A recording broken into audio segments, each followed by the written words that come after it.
I can't wait to share this with you because it's something that I just learned. Well, I didn't learn it, but it was a new perspective on it, which is how we can create things that happen in our life just through our negative thoughts. How we can think negative thoughts actually into existence.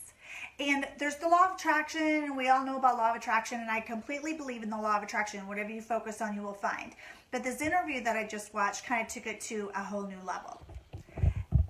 If I only had one thing to teach everybody who's listening to this and everybody in the world about how to make their life better, it would be to not believe your negative thoughts. That we all have negative thoughts. Everybody in the world, everybody, all of the gurus that you follow, all the personal development people, the Les Browns, the Rachel Hollis, the Tony Robbins, the Brene Browns, all of them have negative thoughts just like us. But that doesn't mean that we need to listen to that negative thought. Okay, so when I watched this interview, it kind of put things into more perspective for me, and it was on impact theory. And it was Trevor Moawad. I think that's how you say it. It's Moawad on impact theory. You can Google it. The story that he tells is a true story about a man whose job it was to go into frozen boxcars, with the trains, transporting stuff from one state to another. And his job was to go into the boxcars and take inventory of how much inventory they needed to take from one state to another. Well, when he got in there, he got locked in. So he's literally locked into this frozen boxcar. And he had his notebook with him because he was taking notes about inventory. So he was in there for, I don't even remember, 24, 48 hours maybe. And he was taking notes about how he was feeling because he thought he was going to die. And some of the notes that he took, I wrote it down over here. Some of the notes that he wrote in his notebook when he was freezing to death were, I am getting colder and colder by the minute. I can't feel my feet and hands. I can't even write this. It's so hard to write. I don't know if I'm going to make it. I think this might be my last entry before I die. And they found him, and he was dead. Tragic story. But what they found was that the boxcar, the frozen boxcar that he was in, the cooling system wasn't even working. And it was only 58 degrees in that boxcar when he was there. The power of our negative thoughts. Like, I can't even. Be careful of how much you let those negative thoughts run your day, your life.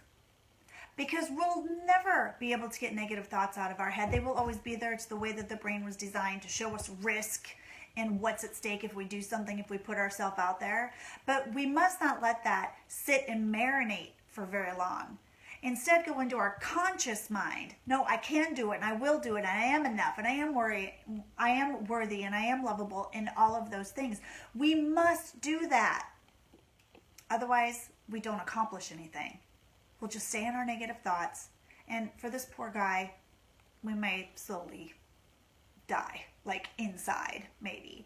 So this guy, so unfortunate, sad story. But what I love about it is he's leaving a legacy behind with his story. And if his story can impact lots of people and motivate people to understand how impactful our negative thoughts can be, then I give my praise to him. And you might be thinking, but Tracy, my negative thoughts are so strong. They're so strong. It's just not that easy to get them out of existence. And this is what I have to say to you. If that's true, then you've created a pattern of thinking that is not serving you, obviously. But that's all it is a pattern of thinking. In the past, you haven't had the tools to cut yourself off from that negative thought. And that's why it's harder for you to let go of it. But it's completely changeable. When you start to look at what could go right, and when you start to live in your conscious mind as opposed to that subconscious mind where all the fear and anxiety comes from, then you start to rewire your brain. Literally start to rewire your brain. This is no bullshit. It is research science. And when you rewire your brain to think differently. That doesn't mean the negative thoughts go away. They do. But what it means is that you just get quicker at changing them. That when it comes in, you can't do that. People might judge you. You might be rejected. That you just quickly notice it and change it and go, I don't care. Yeah, people might judge me because everybody judges. Even you, even me. People have it within them also to be good judgers, because we also need that in our life. We need to be able to judge if things are dangerous. But our brain doesn't know the difference between when there's like a car coming at us and we should run, or if it's this thought of you're not good enough. It just doesn't know the difference. So it's going to see everything as fearful. You must know the difference rationally, consciously in your brain to know the difference. Once you start to notice the thought, change it quickly, have something as a backup, like, no, I got this, I can do this, I want it, I don't care if people judge me, I have my support system, I have my sisters, my brothers, everybody behind me. And you start doing that each and every time you have a negative thought, things change for you, my friend. Things will change for you. Take it from this amazing soul of a person who perished because of his negative beliefs.